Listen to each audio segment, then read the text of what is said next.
Hello and welcome to WTF, where we help you transform food in your kitchen. I'm Janie. I'm Roman. And on this channel, we talk about unique ingredients, techniques, and show you new recipes for your kitchen.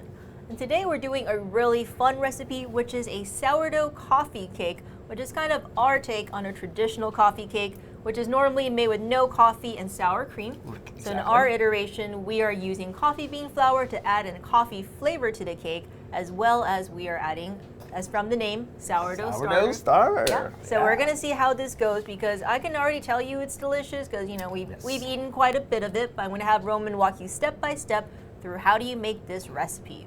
So Roman, what are the components of a coffee cake, and where do we start? So your standard coffee cake, you will have your cake, you'll have your filling, which is usually cinnamon based, and then you'll have your streusel, and your streusel will be your crumble, whatnot, your flour, your butter, and today we're going to go ahead and we're going to make our coffee cake with coffee flour.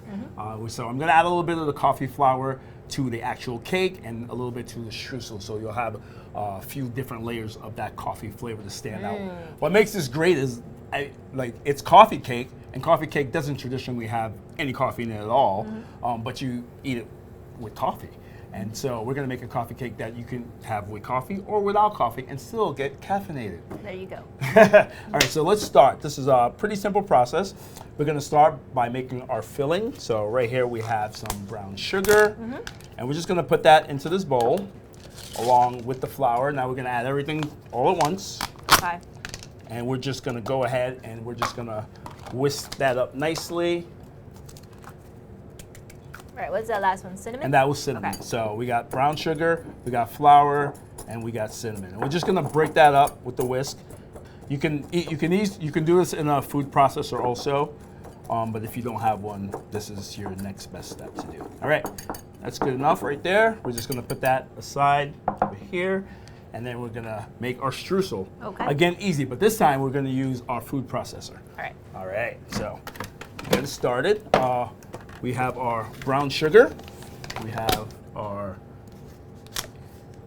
flour, all purpose, and we have our coffee flour, the secret ingredient today. So I love the coffee flour. We've been having a lot of fun with it because it has this really earthy, nutty flavor. Yeah, exactly. That just tastes really good, and it's not really like what we think about when we think about roasted coffee. Exactly. So we've been kind of just playing around, incorporating it into different ingredients or different recipes. Cinnamon, and most importantly, our butter. This butter has to be really cold. Okay. You don't want it to be too soft, because what we're trying to do is we're trying to form the crumbles of the streusel that's going to go on top of it. So we're not going to add it in yet, but we will start to pulse it. And as we pulse it, we'll add a couple of bits of flour at a time. Excuse me, a couple of bits of the cold butter at a time. Yep. And you'll look and you'll start to see some crumbles starting to form. You don't want to go too much. Now, if you happen to buzz this a little bit too much, you can take the whole thing out. You can pack it together, put it in the fridge, and then break it up again afterwards. Good tip, good tip. All right, it looks pretty decent. Just give it a feel. So when you say you're giving it a feel, what's the texture that you're So looking for? what I'm looking for is, I'm not looking for it to be too soft, but you see there's these little pebbles in here, right? And you just kind of want to just do that. If you guys can see that, I don't know if you can see that. See that, like that, and that's what you want. You want it to be able to hold itself up. If the butter was too soft, it would just kind of squeeze out, and you wouldn't be able to get these nice little balls. See? All right. So that's what you're looking for. You're looking to be able to hold it up just like that. Okay. Okay. So I call it sandy beach, a New little England beach. Yes. So I'm just gonna get that in there, and give that a couple little more turns. And there you go. You see that? Nice and rocky in there? Beautiful. So we're just going to put that aside. And I'm going to put this away. And then we're going to start making our cake. All right, so now that we're ready to make the cake, we're going to start off by blitzing our butter and our 2 sugars here. Okay. So we have our brown sugar. And we have our granulated sugar. white sugar. All right. Why do we use 2 types of sugar? Well, we're using 2 types of sugar because brown sugar will make the cake softer, and it'll soften it out, and it'll give it a nice molassesy flavor. Okay. Right. So, and then we have our butter, which is opposite of making the streusel. It's actually softened because what we're looking for is to make a light, fluffy cake, and you really can't do that with super hard butter. All right. So we're just gonna add our softened butter, and we're gonna, with a paddle attachment, put it into here, lock it up. And we're gonna go at medium for about 4. I usually go to about 4 to 5 minutes so that breaks up and it gets nice and fluffy. You'll be able to tell by the texture of as the sugar starts to break down into the butter, it'll get super light and fluffy. And after 3 minutes, you'll start to see the change. You can give it a check with a spatula or a spoon to make sure, but I'm usually spot on about this. I think I've done this recipe probably like 80 times now. Not that much, maybe 5 or 6 times. So a good 4 or 5 minutes, we'll be ready to add the rest of our ingredients. Okay. And you also want to make sure that you have your pan pre-greased, which we already do, and then we'll get on the way. All right, while this is going, we got another couple of minutes. We're gonna put our dry ingredients together. We have our flour, we have our coffee flour, which is the special ingredient today, baking powder. This and the sourdough will both help leaven the cake, and a little bit of salt. Yeah. All right, so we're at about 3 to 4 minutes. What I'm gonna do is I'm gonna stop this now. We'll raise this, and then we're gonna add our egg.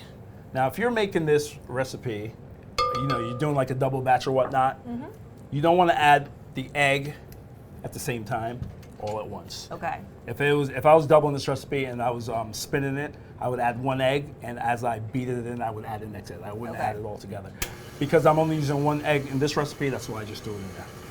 So as you're mixing this, you want to make sure that you scrape down the sides every so often. So we'll just turn it off, and then we'll scrape the dough down the sides.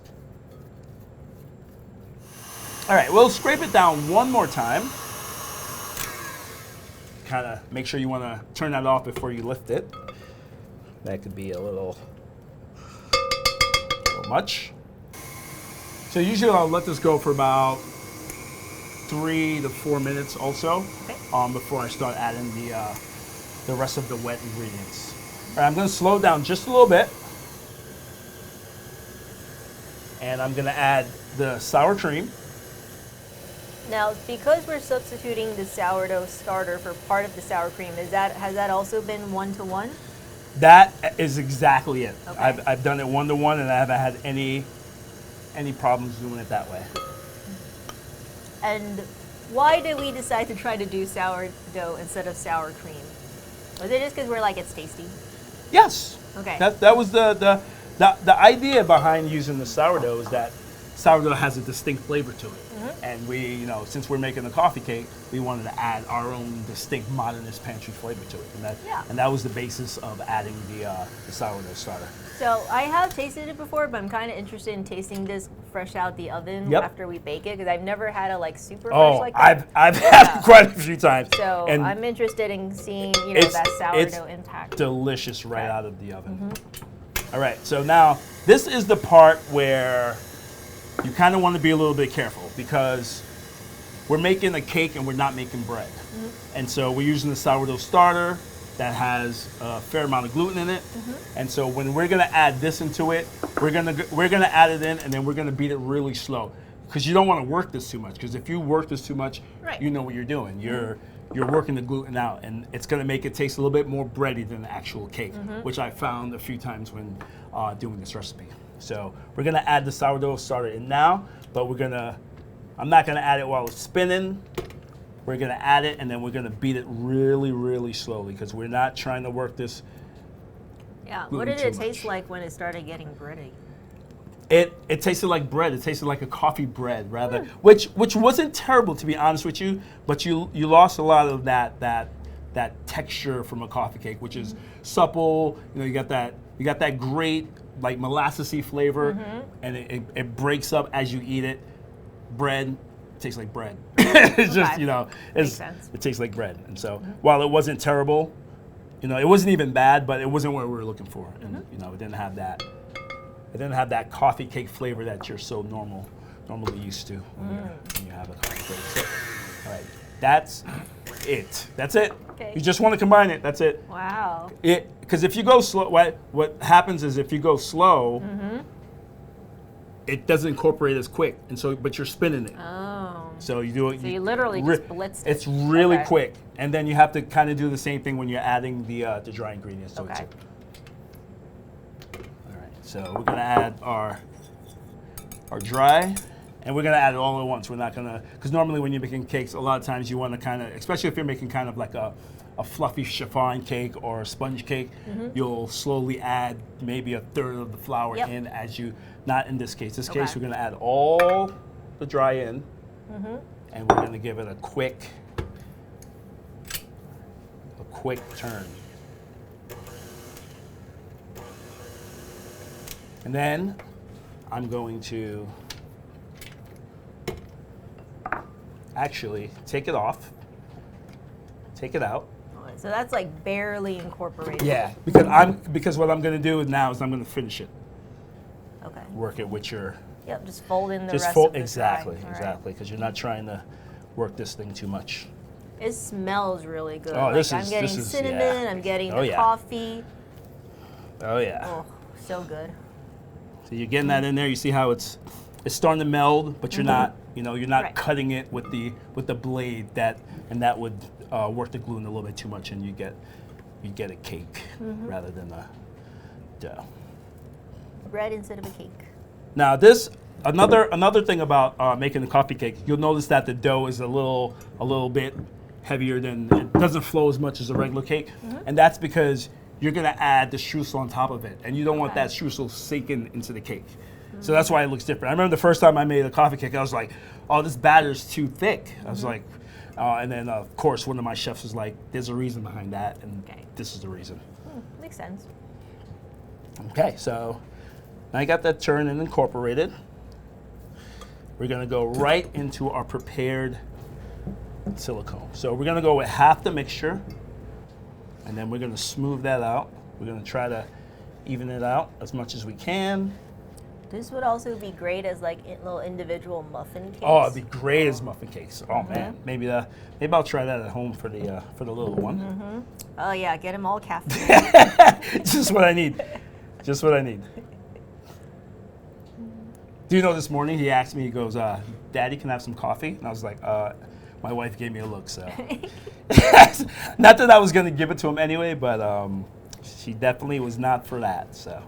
And we're gonna go ahead and we're gonna add our filling. This is our filling. So we're gonna get some of that non-crumbly stuff. You're gonna get it right in there. And then we're gonna add the rest of our batter on top of this. Okay. So now we're gonna add our streusel. And the streusel, another bit of this is you wanna add the streusel in as even as possible. So what we'll do is, and you wanna have enough to add to the entire cake. So what we're gonna do is we're gonna start out at the edges and work from the edges inside, just to make sure that's even and we have enough streusel. It's very important, and we do this because when we're baking the cake, if the streusel's not even, it won't rise even. You know what I mean? It'll be lopsided. So that makes sense. So it's very important to get that streusel in, start in the corners, and you work your way to the center to try to get that nice and even. So you want to bake this at 350 degrees Fahrenheit for 50 to 55 minutes. So the kitchen right now, it smells absolutely incredible. Beautiful. And we can't wait to dig into this cake. But first, I want to remind you to subscribe and like and ring the bell and get the notifications, because we do need the algorithm to know that you want us to make more of these recipes for you. Okay.